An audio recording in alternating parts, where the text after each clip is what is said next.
Hello, and welcome to Chapter 6, the final chapter of Letter to Nicholas. Elodie continues her story. Nicholas was now a young teenager, and Bart began to take him to work and gave him some responsibilities. He also made sure that he learned to ride, to swim, to hunt and shoot. I saw less and less of them. I had all the time in the world to piece together my husband's life. He had rejected me, and now I knew why. He preferred to be with a man. I had heard the prostitutes talk of such men. But Bart didn't just prefer men. He loathed the touch of a woman. I did not know why, but later I got some insight. I saw Bart infrequently, and when I did, I noticed that he looked unhealthy and was getting thinner. He relied more and more on Nicholas and gave him increased responsibilities. For this one thing I was grateful and proud. Nicholas was smart, capable and hard-working. His father became more and more sickly, and eventually handed everything over to Nicholas. He was only 21 when his father died. I was told it was consumption, but I believe it was probably syphilis that killed him. After he died, I had a visit from the infamous cousin Freddie. He was the son of Bart's older sister.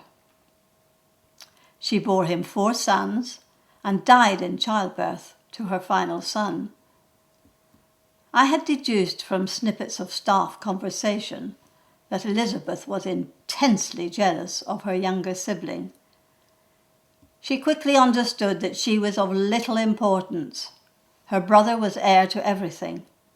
She mocked him, spat at him, and constantly told him he was inadequate. The bewildered Bart protected himself by forming a deep hatred of his sister and in spurning the company of all women. At first, Freddie pretended to be concerned for me in my newly widowed state. Soon he began to suggest that he could rescue me from my lonely situation. Then he asked questions about my life before I came to England. I guess he had his suspicions. I realized that any information that I might inadvertently give him could be potentially dangerous to Nicholas. So I avoided answering, or sometimes spoke nonsense in French, which of course he did not understand. He became irritated, and finally I refused his visits on the grounds that I was unwell. This turned out to be prophetic. Cancer began to spread through me.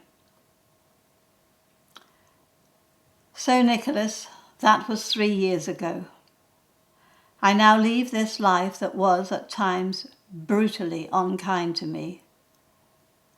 I have, however, been able to take pride in you. Your ability to assume massive responsibility at such a young age is admirable. But take care, you are the envy of many. There are those who may wish to harm you. Be wary of Freddie and his family. They all want what you have got. I realize that since your father's death, you have only had time for work. You must try to change this, to find a supportive wife and create a family of your own. There will be many challenges ahead of you. Please ensure that you do not have to face them alone. I wish you happiness and continued success, my darling son. I have loved you dearly. I had the misfortune to have a husband who could not love me. There is no doubt, however, of his love for you. He was basically a good man, but he simply could not help the way he was. Be strong. My love is with you always. Nicholas received the letter from his mother a few days before her death. It was her explicit instruction that he guard it well, read only after her death, and then burn it, leaving no trace. He sat alone by the fireside in a deep reverie. Any shock or surprise had now subsided. He had read the letter so many times that it was now committed to memory.